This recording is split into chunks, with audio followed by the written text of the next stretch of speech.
Hey everyone, it's Alexis, and today I'll be discussing depression, also centering in on teen depression. My essential questions were: how many teens and adults are affected by depression? What are some misconceptions of depression? And also, why are teens the ones who are the most depressed? So, what is depression?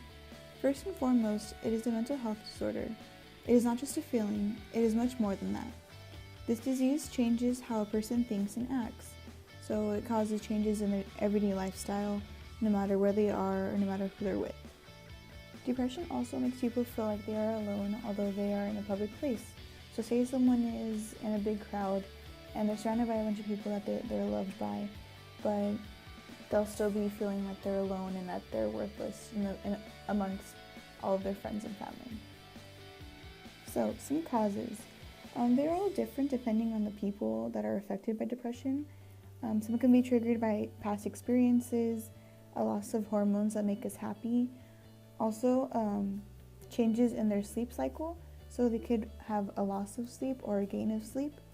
And lastly, even their change in weight, so weight fluctuation, whether they gain weight or they lose weight, that can also trigger depression as well. But scientists still have not found an exact cause for how people acquire depression, so they're still on the lookout for what exactly triggers this mental disorder that people have. So now going on to some pictures that are some examples of how people with depression feel about their disease. So first we have a dog that has depression written on it, lurking over someone on the computer. This is a visual representation of depression.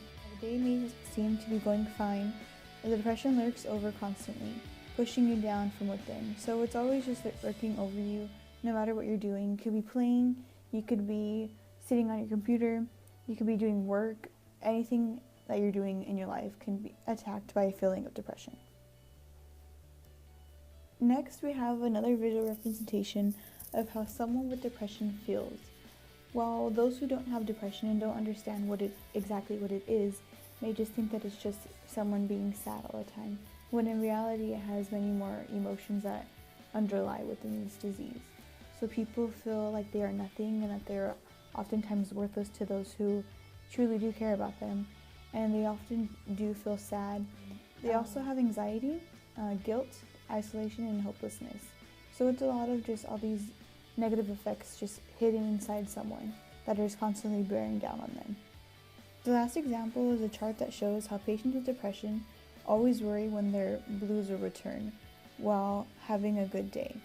So even though you're having a good day, they still worry when the depression will kick in again.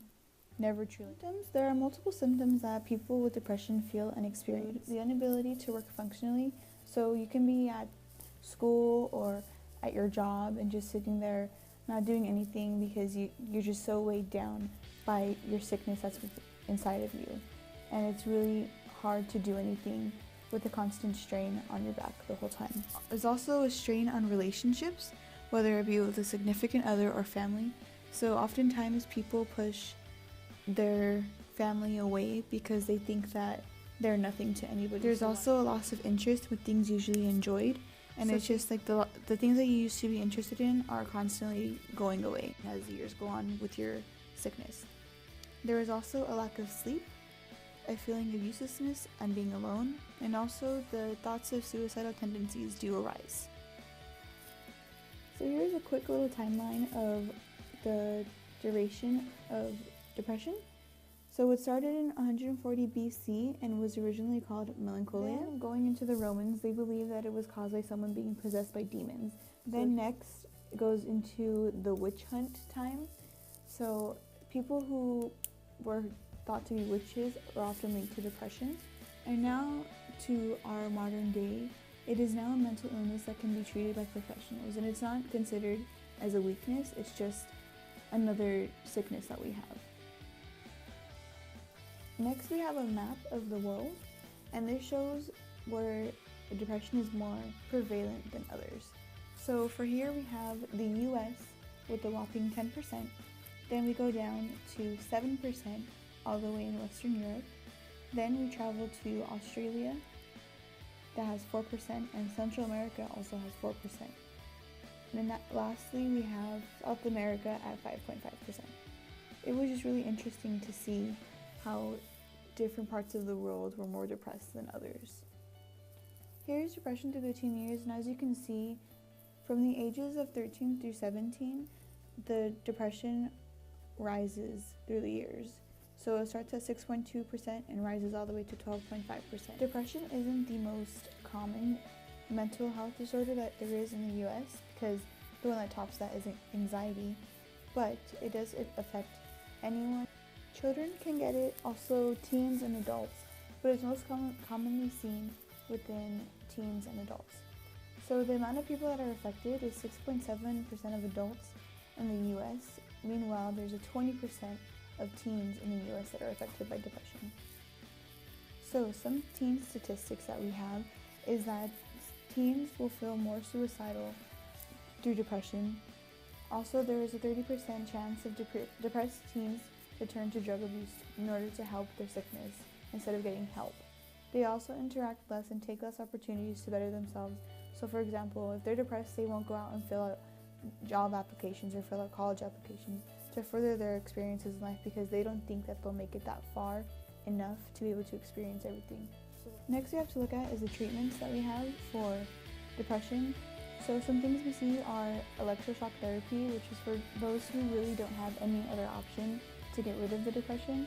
So therapy with psychiatrists is another way of treatment, and it really helps because those who have depression are able to talk about their experiences that they're dealing with and how it's affecting them, and just talking about it verbally with another person with them is really therapeutic.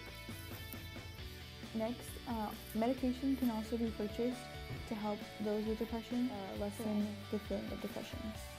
So now we're getting to the fun stuff, which is the common misconceptions. So there is a difference between being sad and being depressed, because being sad is just a feeling that you will feel on any random day, and it can be triggered by, getting a bad grade on a test or not getting what you wanted. But it's totally different than being depressed, because depressed is a disorder in the brain that can't really be accommodated to just a little feeling that someone's having. This video by TED Talk about depression explains a little more about the differences of being sad and depressed. The media also portrays depression really harshly, because people in depression are seen as sick, meaning that they can't think for themselves and that they will potentially cause harm to those around them.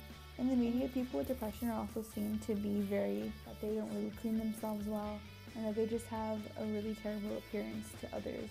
What people don't understand is that people in this room, or people that are surrounded by you, can have depression you wouldn't even know, because people play it off really well. Another misconception that the media portrays is that all mental illnesses are the same, which is not, because there are so many different variations of disorders that there are around, and just to minimize one disease just to say it's the same as everything else is really hurtful to those who have depression. Oftentimes now in the media it's presented as a joke, and people with depression aren't taken very seriously because they think it's just a feeling of being sad. Also in the media, depression is often romanticized, saying that it's a beautiful thing to have, when in reality it's not. Those who have depression really suffer, and by making it into some beautiful thing and saying like, if you have depression, a boy will love you and everything will be okay, which is just actually depleting the actual importance of the disease and of how it's actually portrayed. So some examples of romanticism minimalizes the whole topic of depression, and it just doesn't give it justice. Some more examples are House, Cyberbully, Kirk Saving a Wallflower, Looking for Alaska, and Heathers. Here are just some pictures to show examples of what exactly everything looks like. Oftentimes on social media, people self-diagnose themselves and they say, I am so depressed today, which actually isn't true, because they're just feeling upset on a particular day. Here are some memes that give an example of how people often make fun of depression just to make it okay. People also place stigmas onto depression because they want to make it seem like it's not a real disease, when in reality these terms are really hurtful to those who really have depression, because it can cause them to go further with their suicidal tendencies or just trigger more emotions that they're dealing with. So why exactly are teens depressed? Why are we the most depressed out of everyone in the US? Well, to think about it, we are going through changes with our bodies and our minds, and we're thrown into high school, which has grades that affect you, the environment, meaning friends, just social media, and other things that influence how you think of yourselves and how people think of you. Social media also changes how someone thinks of themselves, because there's always posts of like the perfect body or the perfect mind or the perfect thoughts that you're supposed to have, and it makes us realize like, how come I can't have that? And it makes us really sad inside and causes a lot of internal problems for the end. Here's a short little clip just to show everyone what someone dealing with depression thinks that depression is for them. And that's it. Are there any questions?